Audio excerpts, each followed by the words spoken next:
Observer is the observe, देखने वाला ही दिखता है या देखने वाला ही दिख रहा है। देखो किसी भी महापुरुष है ना, जब बोलते हैं तो उनका बहुत सारे अर्थ भी हो जाते हैं। कोई स्पष्ट रूप से दूसरे उदाहरण से भी इसको समझा सकता है, कोई इसे अपने स्वार्थ के अनुरूप मोड़ भी सकता है, अपने स्वार्थ के अनुरूप मोड़ भी सकता है कि नहीं। उसका परिभाषा बदल दे, ये कर दे वो कर दे। लेकिन जिस किसी महापुरुष ने इसे कहा है ना, जिस किसी महापुरुष ने इसे देखा या इसको उनके अनुभव में आया, उनके दर्शन में आया, दर्शन अनुभव भी कर सकते हो, दर्शन में आया, ये तो सिर्फ शब्द है, उनके दर्शन में आया। जिन किसी महापुरुषों के, ऋषियों के, मुनियों के, ज्ञानियों के ना चेतना की उच्चतम अवस्था में इसका प्रस्फुटन हुआ, इसका ज्ञान हुआ कि जो देखता है देखने वाला ही दिखता है। जैसे कोई तुम देखते हो तो तुम जो देख रहे हो वो तुम ही हो, तुम देखते हो, जो देखने वाला ही दिखता है, मतलब तुम देखते हो तो तुम ही दिखते हो, देखने वाला ही दिखता है। तो सभी ने जितना समझा उतना समझाया। तो जो कृष्ण मूर्ति है उनका है ऑब्जर्वर इज द ऑब्जर्व, देखने वाला ही दिखता है, देखने वाला ही दिख रहा है, जो भी हो। तो समझो मेरे विचार से, देखो इसको मैंने समझने का कोशिश किया, मुझे उतनी इंग्लिश आती नहीं या मुझे पढ़ने में उतना रुचि भी नहीं होता है। तो मैंने जो देखा, मैंने सुना, बहुत सारे वीडियो भी देखे इधर उधर, तो मुझे ऐसा लगा, मुझे दो तल का परिभाषा दिखा मेरे दर्शन के हिसाब से। दो तल का परिभाषा दिखा। एक देखो, एक है कंडीशंस है ना, और एक है जो मैंने वहाँ से देखा या ऊंचाई से देखा, एक है दूसरे तरह से। ऊंचाई उसको बोलने से थोड़ा लग रहा है अहंकार जैसा। मैंने दो तरीका से इसे देखा, वो सुन लो। पहला निम्न तल का देखो। जैसे मान लो कोई व्यक्ति है, वो कंडीशंस है, मतलब उसके दिमाग में, उसके बुद्धि में, उसके चेतना में वो जड़ के समान है। कैसा है? जड़ के समान है। उसका जैसा विचार है, उसके जैसे यादें हैं, जैसी उसकी प्रवृत्तियां हैं, उसी के अनुसार तो देखता है ना। मान लो कि कोई व्यक्ति है, वो जा रहा है रास्ते से, उसने मिर्च देखा। क्या देखा? मिर्च देखा। तो देखते ही उसके अंदर विचार क्या आया? खाने वाला चीज़ है, इसको तोड़ लेता। तो देखो वो खुद भी कंडीशंस है, उसके अंदर जो विचार आए, ये जो भावनाएं उसके अंदर उठी, कहाँ से आ रही है? वही कंडीशंस है। और सामने भी जो देखा मिर्च, उसे लगता है कि वही कंडीशंस है। उसे लगता नहीं है, मतलब वो अनजाने में भी वो जानता है, उसे बोध भी नहीं है इस बात का कि वो जो है खाने वाला मिर्च है। तो वहाँ भी कंडीशंस लागू कर दिया और खुद वो कंडीशंस है। तो ऐसे स्थिति में उसके जो विचार हैं, भावनाएं हैं, उस वस्तु पर, इस मिर्च पर प्रकटित हो रही है, लेकिन वास्तव में, समझे? तो इसका मतलब ये हुआ ऑब्जर्वर इज द ऑब्जर्व, कि मतलब तुम जो देख रहे हो अपने कंडीशंस के अनुसार, अपने संरचना के अनुसार, अपने इस मशीन के अनुसार, जैसा तुम्हारे अंदर इंस्टॉल किया गया है, पूर्वाग्रह प्रवृत्तियाँ, अपने आदतों, अपने यादों, अनुभव के अनुसार जैसा तुम देखते हो सामने, उस वस्तु पर तुम वैसा ही प्रक्षेपण करते हो, वैसा ही तुम उस पर अपना दृष्टि रखते हो। अब इसी को थोड़ा और विपरीत तरीका समझते हैं। मान लो कोई और व्यक्ति रास्ते से जा रहा है, वो न मिर्च के विषय में कुछ जानता है, ना कभी देखा है, ना कभी खाया है। वो अचानक इस मिर्च को देखेगा तो क्या सोचेगा? कुछ नहीं सोचेगा, सीधे निकल जाएगा, क्योंकि उसके दृष्टि में ये है ही नहीं, वो देखेगा भी नहीं, मतलब ऐसे निकला और चला गया, तो उसके नज़र में आया भी नहीं। अगर आया भी तो उसको नहीं देख पाएगा। क्यों नहीं देख पाएगा? क्योंकि देखने का मतलब क्या हुआ कि उस पर अपना प्रक्षेपित करे, और वो सिर्फ देख लेगा, आँख है इसलिए देख लेगा, लेकिन उसको वो नहीं कर पाएगा, उसको विश्लेषण नहीं कर पाएगा, उस पर अपना प्रक्षेपित नहीं कर पाएगा। इसलिए उस समय उसके पास है ही नहीं वो रिकॉर्ड, इसलिए उसको नहीं देख पाएगा। देखने वाला ही दिखता है, ऑब्जर्वर इज द ऑब्जर्वर। तो तुम्हारे अंदर जैसी यादें डाली गई हैं, भावनाएं, इच्छाएं, विचार हैं, तुम्हारे जैसे विचार हैं, तुम अपने विचार के अनुसार ही सामने देखते हो। ये हुआ समझने के लिए एक स्तर। और चलो दूसरा स्तर चलते हैं, जो थोड़ा उच्चतम कह सकते हैं, या जो भी कहो, उच्चतम तो कुछ नहीं है, उच्च तो वही होते हैं। अब देखो, अगर तुम मान लो कि तुम उस ऊंचाई तक, मतलब यात्रा करते करते तुम जानते जानते उस चरम अवस्था तक पहुंच चुके हो, तो तुम सब में खुद को देख सकते हो, सब में खुद को देख सकते हो, आप खुद में सब देख सकते हो। वहाँ ना तुम होते हो ना वो होते, उस समय एक ही होता है, उस समय एक ही होता है। अगर तुम देखते भी हो अलग से खुद को, शरीर से एक यहाँ शरीर है, एक वहाँ शरीर है, खुद इस शरीर से उस शरीर को जब तुम देखते भी हो ना, तो तुम ही दिखते हो उसमें, और वहाँ से भी तुम ही दिखते हो। और यथार्थ में देखो तो ना तुम हो ना वो हो, समझे कि नहीं? तो उस समय भी ऐसा लगता है, उस स्थिति में भी, कि देखने वाला ही दिखता है। तो इसलिए भ्रमित नहीं होना चाहिए कि ये अलग है वो अलग है। जो तुम हो वही पौधा है, वही वस्तु है, वही मकान है, वही पत्थर है, वही ईंटा है। ईंटा, पत्थर, तुम में किसी में कुछ अंतर नहीं है, दोनों एक ही है। ये भी तो देखने वाला ही दिखता है, जैसा तुम देख रहे हो वैसा है। तो इस तरह से भी तुम समझ सकते हो। लेकिन मुझे लग रहा है कि पहला जो निम्न स्तर का है, यही वास्तविकता है। जैसी तुम्हारी प्रवृत्तियां हैं, जैसी तुम्हारी चेतनाएं हैं, जैसी तुम्हारी अवस्थाएं हैं, तुम सामने वाले चीज़ पर भी वैसा ही प्रक्षेपित करते हो। तो तुम वैसा ही देखते हो सामने जैसा तुम हो, समझे कि नहीं? तो ऐसे भी बोल सकते हो, एक मुक्त पुरुष को सर्वत्र मुक्ति ही दिखती है कि नहीं?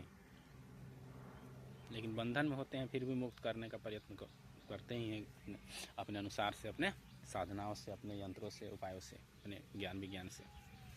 तो इस तरह से तुम देख सकते हो। तो देखने वाला ही दिखता है। और तुम चेतना का अगर परम अवस्था में हो तो भी तो तुम सब में हो, है ना? जैसे कृष्ण है तो कृष्ण सब में है। कृष्ण देखते होंगे तो खुद को अपने से अलग थोड़ी समझते होंगे, ऐसे तो वो भी तो देखने वाला ही दिखते हैं कि नहीं? तो उनका चेतना इस स्तर पर पहुंच गया है, वहाँ से जब देखते हैं तो वही दिखता है। तो ये लगभग एक ही चीज़ है। निम्न स्तर में देखा जाए तो भी देखने वाला ही दिखता है। तुम्हारे चेतना का स्तर बदल गया है, चेतना थोड़ा विकसित हो गया है, तो भी देखेगा वैसा ही। अब देखेगा वो, जैसे तुम्हारी चेतना बहुत विकसित हो गई, तुम देखोगे मिर्च, लेकिन तुम जानते हो मिर्च नहीं है, वो सिर्फ उसका नाम है ना? है कि नहीं? तब अगर और तुम्हारी चेतना विकसित हो गया तो उस समय भी जब तुम देखोगे तो देखने वाला ही दिखेगा। तो अंततः ये दोनों एक ही हैं, देखने वाला ही दिखता है। तुम किसी भी चेतना के स्तर से देखो, तुम एक निकृष्ट व्यक्ति या निम्न स्तर का जो एकदम व्यक्ति है वो भी देखेगा ना, तो स्वयं को ही देखेगा, उसमें देखने वाला ही दिखेगा, लेकिन इसका बोध नहीं होता है उसे। लेकिन जिन महापुरुषों ने इसे देखा, बिल्कुल सत्य देखा, देखने वाला ही दिखता है, ये बिल्कुल सही है। ऐसा बात नहीं कि उन्होंने महापुरुषों ने देखा, ऐसा है। दर्शन कोई ज्ञान नहीं है, जानकारी नहीं है। दर्शन मतलब जैसा है वैसा है, बस। दर्शन का मतलब जैसा है वैसा ही है।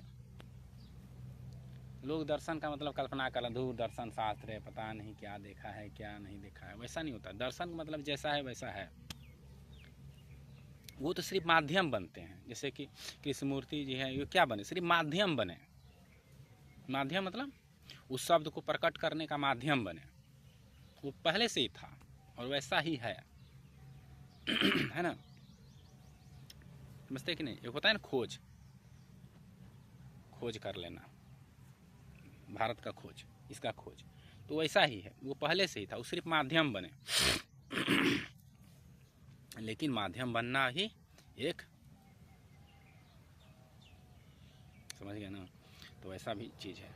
तो उन्होंने बहुत ही, अगर कृष्णमूर्ति को तुम पढ़ते हो तो तुम जानते हो कि उन्होंने बहुत सारे तुम्हारे प्रश्नों का उत्तर दे सकते हैं और तुम्हें तुम्हारे मुक्ति का साधन संभव हो सकते हैं। हो सकते क्यों? क्योंकि देखो, सभी के लिए सभी काम नहीं आते हैं। सभी ऐसे तुम्हारे अंदर वैसी श्रद्धा हो, लगन हो, तो कहीं भी तुम्हें मुक्ति मिल सकता है, लेकिन सभी के लिए सभी काम नहीं आते हैं। कभी कभी तो बिना किसी को कुछ किए ही उसे ज्ञान हो सकता है ना, कुछ भी हो सकता है, मुक्ति हो सकती है। तो यही चीज़ है। तो कृष्णमूर्ति को पढ़ना अच्छी बात है, तुम पढ़ो, वो भी बहुत शानदार तरीका समझाए हैं। ऑब्जर्वर इज द ऑब्जर्व बहुत अच्छा है। और एक है प्रेजेंट मोमेंट, प्रेजेंट मोमेंट, इस क्षण में रहो ना, प्रेजेंट मोमेंट। तो इसको भी तुम पढ़ सकते हो, देख सकते हो। बस तुम्हें एक बात ध्यान रखनी है कि तुम्हारा उद्देश्य ज्ञान हासिल करना नहीं है, तुम्हें सीखना तुम्हारा उद्देश्य नहीं है, तुम्हें जानना उद्देश्य नहीं है। तुम्हें खुद के दुख सुख और जो तुम्हारे संकल्प विकल्प हैं उसको समझना तुम्हारा कर्तव्य है। और उसको समझने के लिए ये जितने भी दर्शन हैं ये तुम्हारे लिए उपयोगी साबित होते हैं। तो इनको सीखो, नहीं तो आगे बढ़ते रहो। समझे कि नहीं? और ऐसे घुमा फिरा कर सारे बात एक ही है ना, घुमा फिरा कर सारे बिंदु एक ही पॉइंट पर आते हैं कि युद्ध करो, खुद को जानो, दृष्टा रहो, सचेत रहो, सतर्क रहो, अवेयरनेस में रहो, अवेयरनेस, जागरूकता में रहो। जागरूकता मतलब ही यही दृष्टा ही समझ लो, लगभग सब एक ही बात है। जागरूक रहो, सतर्क रहो, देखो तुम्हारे साथ क्या चल रहा है, आसपास क्या चल रहा है, उसे जानो। तो जानना ही दृष्टा है। दृष्टा मतलब आँख खोल के देखना नहीं, बार बार। दृष्टा मतलब उसे जानना। और जब जान पाओगे तभी तो तुम सही में देख पाओगे, और जब तुम सही में देख पा रहे हो तो भी तुम दृष्टा ही हो। जानने की एक प्रक्रिया है, और जान लेते हो, सही से देखने लगते हो, तो फिर सही से देखते ही रहते हो। तो अब दृष्टा बोलो, साक्षी बोलो, जो बोलो, ये सब सिर्फ शब्द है, समझे। लेकिन जब तुम यथार्थ देखने लगते हो तो वही वास्तविक देखना हुआ, वही दृष्टा हुआ। ठीक, शब्द और परिभाषाएं, शब्द बदलती रहती हैं अपने काल और परिवेश के अनुसार, इस्तेमाल करने में ही बदलते रहते हैं। अलग अलग ज्ञानियों ने अलग अलग शब्दों को अलग अलग तरीक़ा से परिभाषित भी कर देते हैं। तो इन सभी बातों को तुम्हें ध्यान में रखना है। तो ऑब्जर्वर इज द ऑब्जर्व्ड, ये भी शानदार टॉपिक है, इसे तुम्हें पढ़ना चाहिए और समझना चाहिए। देखने वाला ही दिख रहा है। जैसे तुम्हारे विचार हैं, जैसे तुम्हारे ज्ञान है, जैसे तुम्हारी चेतना है, वैसा ही तुम सामने प्रक्षेपित करते हो और वैसा ही तुम उसे देखते हो, है ना।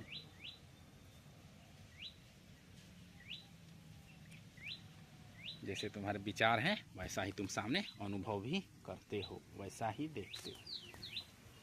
तुम्हें एक स्त्री सुंदर लगने लगी, क्यों सुंदर लगने लगी? एक पुरुष तुम्हें हैंडसम लगने लगा, सुंदर क्यों लगने लगा? बस वही कंडीशंस, देखने वाला ही दिख रहा है, क्योंकि तुम वैसा ही हो। क्या एक कुत्ता को स्त्री सुंदर लगेगी, पुरुष सुंदर लगेगा? समझते हो ना, जो जैसा है उसे वैसा ही पसंद आता है। समझ जाओ, जो भी तुम्हें चीज़ दिख रहा है और जो भी चीज़ तुम्हें पसंद आ रहा है वो क्या है? तुम्हारे दिमाग का कंडीशन मात्र है। तुम्हारी कंडीशनिंग बदलेगी, सब कुछ बदल जाता है। समझे कि नहीं? है कि नहीं? एक लड़की को जब उसके पिता देखते होंगे तो क्या देखते होंगे? मेरी पुत्री है। लेकिन वही तुम देखते हो तो कुछ और देखने लगते हो। कोई उसका प्रेमी देखता है तो कुछ और देखने लगता है कि नहीं? एक माँ देखती है तो कुछ और देखने लगता है, एक भाई होता है तो कुछ और देखने लगता है। तो इस तरह से तो जो जैसा होता है वैसा ही सामने दिखता है। ऑब्जर्वर इज द ऑब्जर्व, देखने वाला ही दिख रहा है।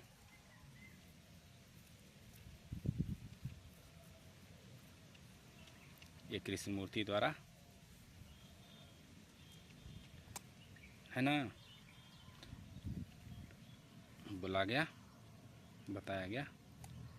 बहुत ही सुंदर कथन है, सत्य है, जिसे हम अपने जीवन में समझ सकते हैं और उन्हें सत्संग में आनंद में ला सकते हैं।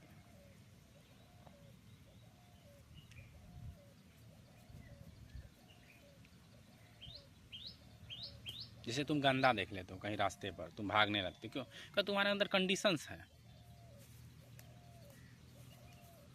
तुमने गंदा देख लिया, क्यों देख लिया? क्योंकि तुम्हारा वैसा तुम हो, तुम गंदे हो इसलिए गंदा देख लिए। गंदे मतलब तुम्हारा दिमाग में वैसा फिट है कि ये गंदा है इसलिए तुम भाग गए। वही देखना, वही गंदा को देखकर तुम भागते हो, वही सुअर देखना कुत्ता खा जाता है सामने। क्यों खा जाता है? जैसा होता है वैसा। इसे ऐसे समझ सकते हो, ये तो गुने गुना वर्तनते, ये भी हो सकता है गुने गुना वर्तनते, गुण ही गुण में बरतते हैं। जैसी जिसकी गुण है वैसे ही गुण पर हमला करता है ना। त्रिगुणिया विषया वेदा निस्त्रिगुणिया भवार्जुन, तो यही चीज़ है। तो गुण ही गुण में बरतते हैं। तुम्हारी जैसा गुण है, भगवान कृष्ण ने बोला है कि गुण में गुण क्या करते हैं? बरतते हैं, आपस में करते हैं। तो तुम भी त्रिगुणात्मक हो और ये प्रकृति भी, सृष्टि भी त्रिगुणात्मक है। तो तुम जिस गुण में हो, जिस गुण के अवस्था में हो, गुण के जिस चरण में हो, गुण के जिस खंड में हो, वैसा ही गुण तुम सामने प्रक्षेपित करते हो। सामने कुछ है थोड़े ही, अगर है भी तो वही तो तुम हो। देखो ये सब थोड़ा ज्ञान की अंदर की बातें हो जाती है, इतना तुम्हें ज़रूरत नहीं है। बस तुम्हें अपने बंधनों को देखना है और उसे समझना है और उसे काटना है। बाकी बात तुम्हें स्वतः ही सब बोध हो जाता है। ये जितने ज्ञान है ना, ये जितने दर्शन हैं, ये तुम्हें स्वतः ही हो जाती हैं जब तुम खुद अपने बंधनों को काट लेते हो। क्योंकि सभी दर्शनों का लक्ष्य वहीं पहुंचना है, उसी सत में लीन हो जाना है, सत में गायब हो जाना है। समझे कि नहीं? Observer is the observed. और पढ़ो, मैं भी बुक खरीदूंगा, देखूंगा, पढ़ूंगा, मज़ा आता है पढ़ने में। तुम भी पढ़ सकते हो, दर्शन शास्त्र पढ़ सकते हो, उपनिषद पढ़ सकते हो। ठीक।